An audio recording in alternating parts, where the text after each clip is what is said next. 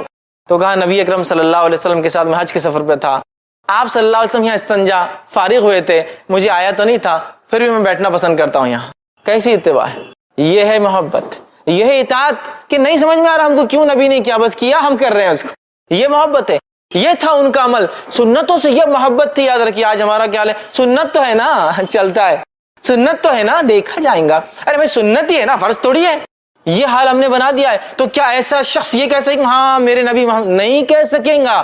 یہ وہی کہیں گا جس کی زندگی عین سنت پر گزری ہو، یا کم از کم گزار نہ سکا ہو تو تڑپ رکھتا تھا شدید کہ اللہ موقع ملے تو میں گزاروں، چونکہ دنیا کے ایسے کئی علاقے ہیں جہاں سنت عمل کرنا مشکل ہی نہیں ناممکن ہوتا ہے۔ تڑپ رکھا تھا اس نے کم از کم۔ تیسرا سوال کتنا آسان، ما دینوں کا، تیرا دین کیا ہے؟ میرا دین اسلام ہے۔ کس کو نہیں پتا؟ کس کو نہیں پتا مجمع میں سے؟ سب کو پتا ہے، لیکن یہ جواب اسی کے منہ سے نکلے گا جس کی زندگی اسلام کے مطابق تھی، جس کا پیدا ہونا اسلام کے مطابق تھا، جس کی شادی اسلام کے مطابق تھی، جس کا مرنا اسلام کے مطابق تھا، جس کا اٹھنا اور بیٹھنا اور کھانا اور پینا سارے اعمال اسلام کے مطابق تھے، جس کی شرم حیا لباس سارا اسلام کے مطابق تھا۔ یہاں تو پوری زندگی منمانی، شادی اپنے ڈھنگ سے، میت اپنے ڈھنگ سے، پیدائشی اپنے ڈھنگ سے منمانی کرتے ہیں۔ اسلام تو تب آتا ہے جب جھگڑے کی بات آتی ہے نا، اسلام تو تب آتا ہے جب طلاق کی بات آتی ہے۔ شادی تو منمانے ڈھنگ سے ہوتی ہے، طلاق ہی سنت کے مطابق ہوتی ہے۔ حالت تو یہ ہے، حالت تو یہ ہے۔ پھر ہم بول رہے ہاں نہیں ہم تو آسانی جواب دے دیں گے اسلام ہمارا دین تھا، نہیں، یہ الفاظ نہیں آئیں گا میرے بھائی۔ جس کی زندگی ان تین چیزوں پہ تھی، جو واقعی میں اللہ کو رب مانتا تھا، شرک نہیں کیا اس کے ساتھ، جو واقعی محمد صلی اللہ علیہ وسلم کو یہ اپنے لائق اتباع مانتا تھا اور آپ کے طریقے پہ زندگی گزاری، اور جس نے واقعی میں اسلام کو اپنا دین سمجھا اور اس کے مطابق اس کے زندگی کا ہر شعبہ تھا، یاد رکھیے، کم از کم نہ کر سکا تو تڑپ رکھتا تھا، وہی جواب دے پائیں گا۔ کیا جواب دے پائیں گا؟ میرا دین اسلام ہے۔ تین سوال آسان دکھتے ہیں، جواب ہر آدمی نہیں دے پائیں گا جب تک کہ اس کی زندگی اس پہ نہ ہو۔ آگے بڑھتے ہیں۔ صحابہ نے کہ اللہ کے رسول، سفر آخر جاری ہے، کہ اللہ کے رسول یہ جو آپ کہہ رہے ہیں یہ فرشتے آ جائیں گے منکر نکیر، کیا ہولناک سچویشن ہوں گی، خطرناک سچویشن ہوں گی کہ ایک انسان خبر میں اکیلا اور اتنے خطرناک بجلی سے زیادہ تیز کڑکنے والی آواز والے، بڑی بڑی آنکھوں والے، اتنے بڑے دانت والے دو فرشتے آ کے سوال کریں گے، کیسے ہم جواب دے پائیں گے؟ صحابہ کے دیکھیں صحابہ نے کیا سوال کیا، سوال دہراتا ہوں۔ صحابہ نے پوچھا اللہ کے رسول صلی اللہ علیہ وسلم، آدمی کے سر پر اگر فرشتہ گز لے کر کھڑا ہو تو اس کا مطلب فرشتہ گز بھی لے کر آئیں، گز سمجھتے نا، لوہے کی راڈ سلاخ، تو وہ فرما رہے اللہ کے رسول وہ اگر گز لے کر کھڑا رہیں گا سر پر تو ہم تو مٹی کے بت بن جائیں گے، منہ سے جواب بھی کیسا نکلیں گا اس خطرناک فرشتے کے سامنے، ہے نا؟ تو اللہ کے رسول صلی اللہ علیہ وسلم فرماتے ہیں کلمہ توحید لا الہ الا اللہ کی برکت سے تم جو ہے خبر کے سوالات کے جوابات بھی دوں گے، دنیا بھی تمہاری اور آخرت میں بھی اللہ تمہیں ثابت قدم رکھیں گا۔ اور پھر اللہ کے رسول صلی اللہ علیہ وسلم نے یہ آیت تلاوت کی جو سورہ ابراہیم سورہ نمبر 14 آیت نمبر 27 1427 ہے، یثبت اللہ الذین آمنوا بالقول الثابت فی الحیات الدنیا وفی الآخرہ، اللہ تعالیٰ یثبت اللہ الذین آمنوا جما دے گا ایمان والوں کو بقول ثابت، ایک مضبوط کلمے کے ذریعے، اور وہ کلمہ کون سا ہے؟ لا الہ الا اللہ، کلمہ توحید، فی الحیات الدنیا وفی الآخرہ، دنیا کی زندگی میں اور آخرت کی زندگی میں کلمہ توحید کی بنیاد پر ہم جمیں گے۔ یاد رکھ، تو دنیا میں بھی اگر ہمیں قدم جمانا اپنے کلمہ توحید اور اس کی برکتیں ہوں گی جس کی وجہ سے ہوں گا، اور آخرت کا تو معاملہ کلمہ توحید ہی ہے، لا الہ الا اللہ ہے۔ تو یہ بھی پتہ چل گیا کہ برکت توحید کی کیا ہے؟ یہ توحید کی برکتوں کی وجہ سے انسان کے سوال و جواب میں آسانی، منکر نکیر سے نہیں ڈرے گا، دنیا اچھی گزارے گا، اور انشاءاللہ العزیز آخرت بھی سے انسان کی اچھی ہوں گی۔ اب آئیے آگے بڑھتے ہیں۔ خبر میں ایک چوتھا سوال بھی ہوگا، حیرت مت کیجیے، لیکن یہ سوال نہیں ہے، یہ فرشتے پوچھیں گے، پھر سوال کی شکل میں نہیں، تعجب کی شکل میں یا تعریف کی شکل میں۔ وہ کیا چیز ہے؟ اس کے تعلق سے ابو داؤد اور بخاری کی روایت آتی۔ ابو داؤد کی روایت میں ہے، نبی اکرم صلی اللہ علیہ وسلم فرماتے ہیں جب بندہ 3 سوالات کے جواب دے دے گا، مطلب یہ نیک انسان تھا، رائٹ آنسرز دے دیں گا، تو فرشتے اس سے پوچھیں گے اور سوال کریں گے، ما یدریک، تجھے ہمارے سوالات کے جواب کیسے آئے؟ بہت امپورٹنٹ ایشو ہے۔ اگر جو لوگ اسٹوڈنٹس ہیں، اسکول کالج جاتے ایگزامز دیتے ہیں، وہ اس بات کو سمجھ سکتے ہیں کہ وائیو میں اگر کوئی کوشچن آنے والا ہے اور وہ کوشچن کا آنسر کہاں ملتا ہے اگر پتہ چل جائے تو کتنی بڑی بات ہوگی نا۔ وہی بات ہو رہی ہے، فرشتے پوچھیں گے پتہ کیسے چلا آپ کو یہ 3 سوالات کے یہ 3 جواب ہے؟ تب سوال کرنے والے تو نیک انسان کیا جواب دیں گا؟ سنیے، اللہ کے رسول صلی اللہ علیہ وسلم فرماتے ہیں، یہ مسند احمد کی روایت کا ایک ٹکڑا، ایک حصہ ہے، آپ فرماتے ہیں قرأت کتاب اللہ، میں نے اللہ کی کتاب پڑھی تھی، آمنت بھی، میں اس پر ایمان لایا، وصدقت، اور اس کی تصدیق بھی کی تھی میں نے کہ حق ہے۔ میں نے اللہ کی کتاب پڑھی، ایمان لایا اور تصدیق بھی کی۔ دیکھیں ایک ایمان لانا ہے کہ اور تصدیق کرنا ایک چیز کی، مانتا ہوں میں اس چیز کو، مجھے یقین ہے اس چیز پر، یقین کیا تھا، لہٰذا مجھے جواب مل گئے۔ تو کہاں ہیں ان 3 سوالوں کے جواب؟ اللہ کی کتاب میں۔ کون سی گائیڈ بک میں ملیں گے آخرت اور آخرت کے سفر کے سوالات کے جواب؟ قرآن میں۔ اس کو پڑھنا ہے، پڑھنا ہے تو صرف یہ نہیں کہ پڑھ لیا الف لام میم ذالک، پڑھنا ہے، تصدیق بھی کرنا ہے نا ایمان کے ساتھ۔ اس کتاب میں کوئی شک نہیں۔ تو جو کتاب کی ابتدا یہ ہو رہی ہے، اکثر کتابوں پہ لکھا ہوتا ہے مصنف کی گزارش، کتاب میں اگر غلطی ہو تو ہمیں بتا دے، اللہ آپ کو جزائے خیر دے گا۔ اس کتاب کی ابتدا میں اللہ کہہ رہا ذالک الکتاب لا ریب فیہ، اس کتاب میں اللہ کی طرف سے کوئی شک نہیں ہے، تمہیں کچھ شک اور شبہ نہیں کرنا ہے، پڑھو اور صرف عمل کرنا ہے تمہیں۔ ایسی کتاب اتنے پیارے انداز سے شروع ہوتی ہے۔ اس آیت کو اگر سمجھنا ہے نا تو کبھی اہل کتاب کی زندگیوں کو دیکھے تو بہت تسلی ہوتی، کیا کتاب ہے۔ اہل کتاب صرف یہی طے کرتے پریشان ہے، یہ کتاب کا حصہ ہے یا یہ کتاب کا حصہ نہیں ہے، یہ کتاب کا حصہ ہے یا یہ کتاب کا حصہ نہیں ہے۔ ایک زمانے میں یہ کتاب تھی، اگلے زمانے میں رد ہو گئی، ایک زمانے میں یہ تھی، اگلے زمانے میں بولتے یہ موضوع تھی۔ یہ حالت ہے۔ الحمدللہ اس کتاب کو صرف آپ کھول رہے ہیں اور اس میں لکھا ہوا ہے اس کتاب میں کوئی شک نہیں، لیکن جس چیز میں جب شک نہیں ہوتا ہے تو اس کا کیا معنی ہوتا ہے معلوم آپ کو؟ اس کا معنی ہوتا ہے پھر اسے عمل کرنا بھی لازم ہے۔ حکومت نے قانون پاس کیا، قانون اگر حکومت کی طرف سے کوئی شک نہیں ہے تو عمل کرنا لازم ہے۔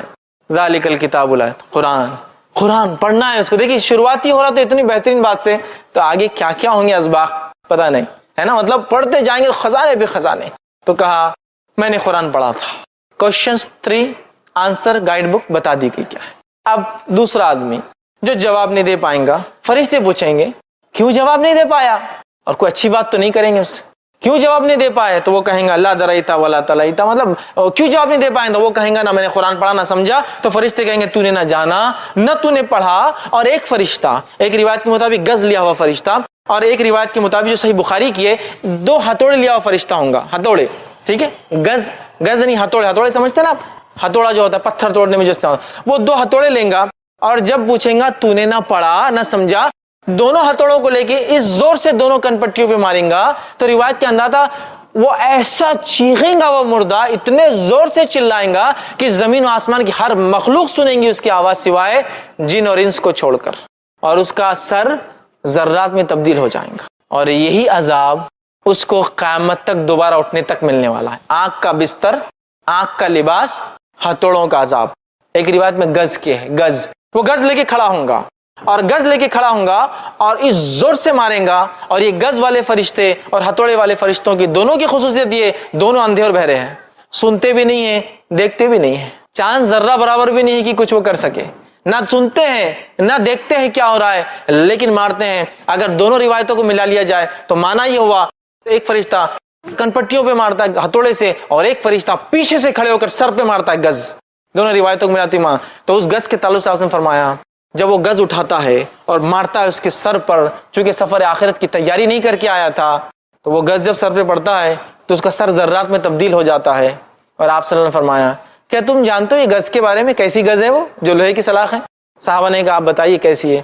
تو کہا یہ گز ایسی ہے کہ اگر ایک بڑے پہاڑ پر مار دی جائے تو ایک وار سے پورا پہاڑ ذرات، ذرات سمجھتے ہیں نا، ذرات ان پارٹیکلز کو کہتے ہیں جن کو بغیر پھونکے کے خود بخود اڑتے رہتے ہیں انوائرمنٹ کے اندر، ایٹماسفیئر میں، ذرات میں تبدیل ہو جائیں گا. اور پھر آپ نے فرمایا یہ گز کتنی وزنی بتاؤں؟ اتنی وزنی ہے کہ سارے انس، آدم علیہ السلام سے لے کر آخری بچہ جو پیدا ہوگا، اور سارے جن، ابلیس سے لے کر آخری جو جن ہوگا، سب بھی اگر جمع ہو جائے اور اس گز کو ہلانا چاہے تو ہلا بھی نہیں سکتے ہیں، اتنا ویٹ ہوگا اسے ایک گز کا. تو کن پٹی پہ ہتھوڑے، سر پہ گز مارا جائے گا